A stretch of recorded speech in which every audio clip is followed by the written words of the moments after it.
Hi, it's Janet. I have a true confession to make, and I wanted to share this with you because it's chances are that you might have had something like this going on for you as well. So, one of the things that happens when we spend any time at all working on ourselves, doing growth and expansion, taking personal responsibility for the results that we have, stepping into our power, all of those things. One of the things that can happen is we start taking responsibility, feeling like we have to take responsibility for everything. Like I'm supposed to control the whole world. I have to be responsible for, if I'm marketing, I'm responsible for making posts or sharing emails or sharing videos. And somehow I'm also supposed to be responsible for whether people respond, how many people sign up, how many clients I sign in a month. Um, and it can expand beyond that. I can start feeling like I'm responsible for my beloved's emotional well-being. I'm responsible for the how happy my kids are. I don't have kids, but I certainly know that that's one of the things that parents talk about. And it can start to feel so overwhelming. Personal responsibility is so empowering, but it can come with this side serve of the burden of responsibility, the weightiness of it, particularly because culturally, especially for women, for people in other groups that have been disadvantaged in one way or another, we're expected to carry the emotional labor and the physical labor of making things easier for other people. So there's a kind of expectation that we put on ourselves to say, oh, I have to be responsible for everything. And of course, we're not. We can't control everything. I can't control the universe. I can't control everything that every other human decides to do. That would be kind of ridiculous. Um, and one of the things that I so this is where the true confession comes in. Sometimes this stuff sneaks up on you and you don't even realize you're doing it. So about six or 8 weeks ago, I was due to talk to my coach, my business coach, and we had just gone into my town had just gone into lockdown number 8, which was it come out of the blue. It was implemented very fast. We'd had a very sudden and significant outbreak of Delta variant in our town.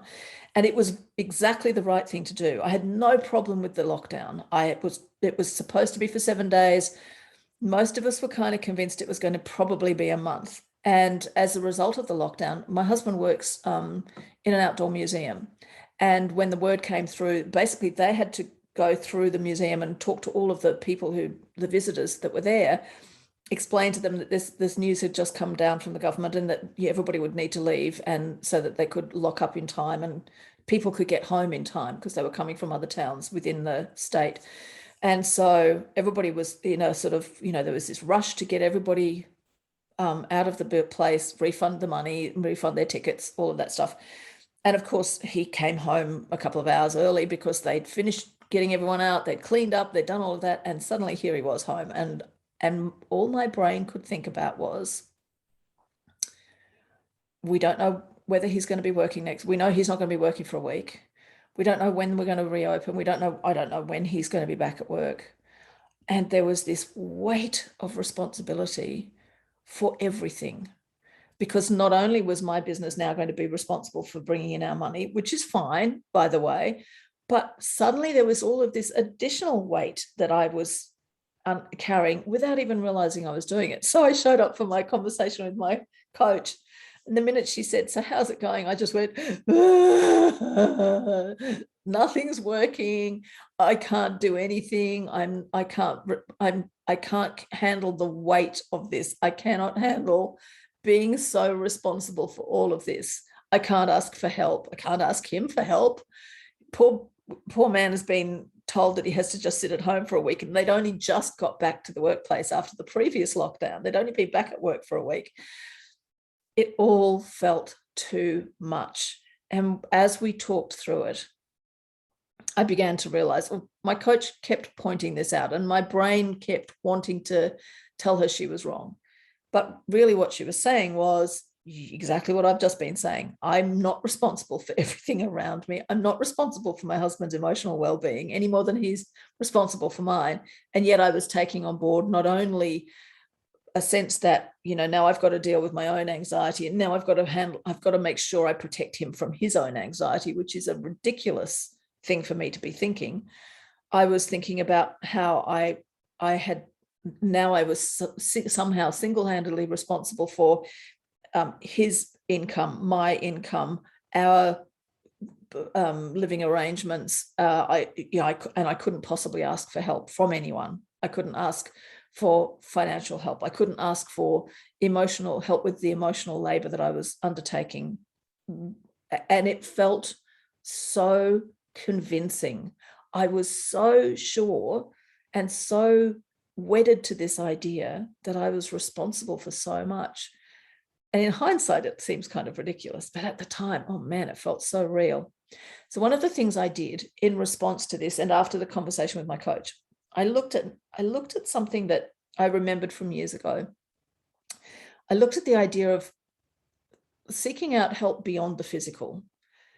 And I decided to, there's a fantastic book, which I highly recommend, called Hiring the Heavens by Jean Slatter. I really love Jean's work. And at the time when I was going through all of this, I wanted more. I wanted to take it a little bit further. So what I ended up doing was I created a team of non-physical entities specifically to help me with my business, because I just felt like that was the one area where I could believe in getting some outside help, because it had happened before.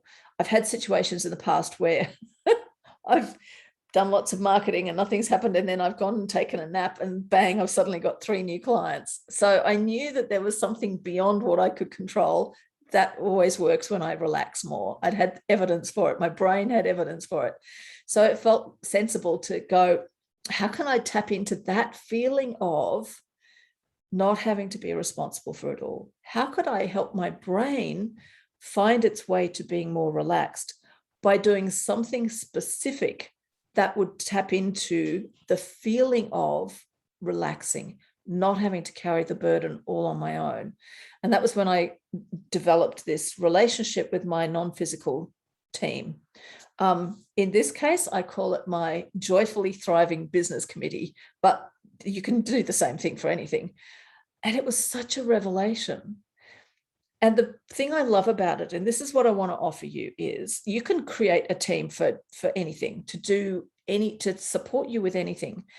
And the point is, rather than feeling like you have to control all of it and manage all of it, because that in itself sounds like hard work. I didn't want to have a team of specific entities where I would be required to do specific chanting or particular kinds of prayers or particular kinds of rituals in order to get their help. I was so exhausted and so overwhelmed. I knew I had no capacity for that, and that my brain would take it on as, oh my God, now I've just got more stuff to be responsible for. So on purpose, I created a team where the team was non-specific. I didn't have to know who all these entities are. I still don't. They don't have names. They have roles that they perform, and the roles are determined by a sense of, what does that entity love to do? So for example, I've got a sales hotshot, a spiritual sales hotshot, who loves to do all the things to do with sales. And that's all I needed to know.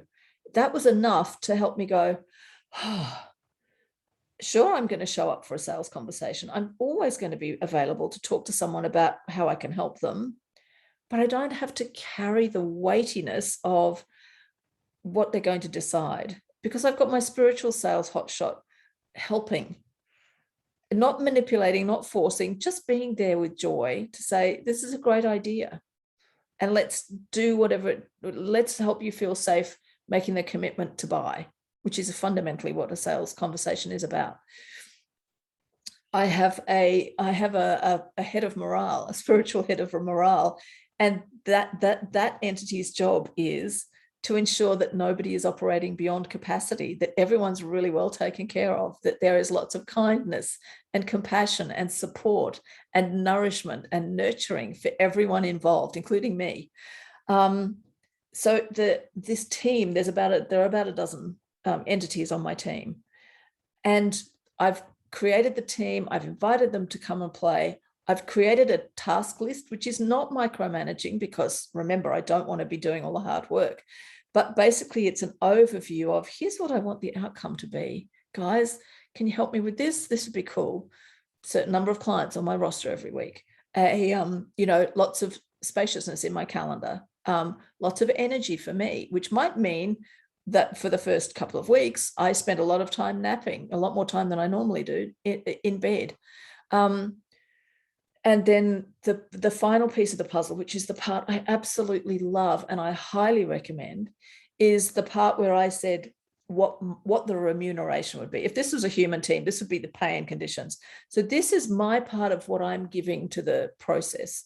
And it had to be something that would not add to my feeling of overwhelm or burden. It had to be something that felt easy. And it's so perfect for that. And here's what it looks like. It is just a very simple set of steps. The first step is trust. My trust is an offering. I offer my trust in the team. And that means, how do I indicate that I trust the team? I stop worrying. I give up worrying. And that's not something you do overnight, by the way. It's a constant thing you have to do. So every day I spend time and energy on remembering that I have this team, they're doing this work for me, they're supporting me, and it's okay for me to relax. So trust. It also means not micromanaging. So not not looking over their shoulders and constantly monitoring them and constantly checking up on them. It's far more relaxed than that, because I don't know if you've ever been in a team with somebody who likes to micromanage, just peering over your shoulder all the time. It's not good. And I don't want to be like that with my team. So consciously stepping back from trying to figure out the how and micromanaging, that's been a key part for me. Noticing every time something, no matter how tiny, that every time I notice something happening, whether it's a Facebook post, something that a character says in a movie or a book, something, a new idea that I have that makes me think, oh, that would be cool for a podcast or a course to create, or that would be something that my client would find really helpful. Every single time I notice something that feels like a contribution from the team, from a member of the team, of basically saying thank you, noticing it, putting a spotlight on it, and then being really grateful for it. That gratitude of saying, thank you guys, that is so awesome. And that's easy for me to do, really easy. The trust part did require some work. It still requires some work. I'm still working on that every day because of, old brain wiring, but it has made such a difference. And I have to tell you, the first 3 weeks that after I had sort of created the team and started implementing this, I got so many things, that just miraculous things happening. I sold products that nobody had wanted for months. I had new clients emerging out of the woodwork, referrals that came out of nowhere. All of those things started to happen. And here's the key: whether this is happening because of literal non-physical support from cosmic, invisible, spiritual entities, or whether it's because my brain is now more relaxed, so I am being more effective when I do my marketing, when I'm doing whatever it is that I do, I honestly can't tell you. And you know what? It doesn't matter. I actually think it's both. But the key here is whether you are fully immersed in and committed to the idea of working with the non-physical, or whether you're fully kind of Newtonian physics, for every reaction there's an equal and opposite reaction. It kind of doesn't matter whether you're into the magic of it or the science of it. It works at both levels. It works in both scenarios. You can either try this out as, with one foot in either camp, or you can try it out with from just one perspective or another. It's up to you. But my invitation here is this: you can use this same approach for anything. You can use it for a business. You can use it for a one-off event. You can use it if you've got a wedding coming up to help everything go smoothly and to reduce your own stress. You can use it if you're trying to write a book or have a book published. You can use it if you are looking for some help with a relationship. You can create this in so many different ways. So this is my suggestion for you. If you have been struggling with something, if you have been feeling overwhelmed, that sense of I'm responsible for everything, I can't control it all, but yet I feel obliged, I feel a duty to be the one to fix everything, and yet I know that I can't. If you've been feeling that sense of overwhelm and helplessness and obligation and responsibility and duty and all of those things, if you've been feeling any of that kind of swirling combination of things, this is a really powerful way to create a pathway out of that. And the fun part is that it's incredibly easy to do. So it doesn't massively add to your burden of responsibility. It's a way of handing over some of that responsibility away from yourself. So you're no longer feeling like you, so you regain your sense of empowerment, of personal responsibility, without the burden of being responsible for everything, because obviously you can't be. So that's my invitation to you. I also want to let you know, at the time that I'm recording this is the 22nd of October, my time.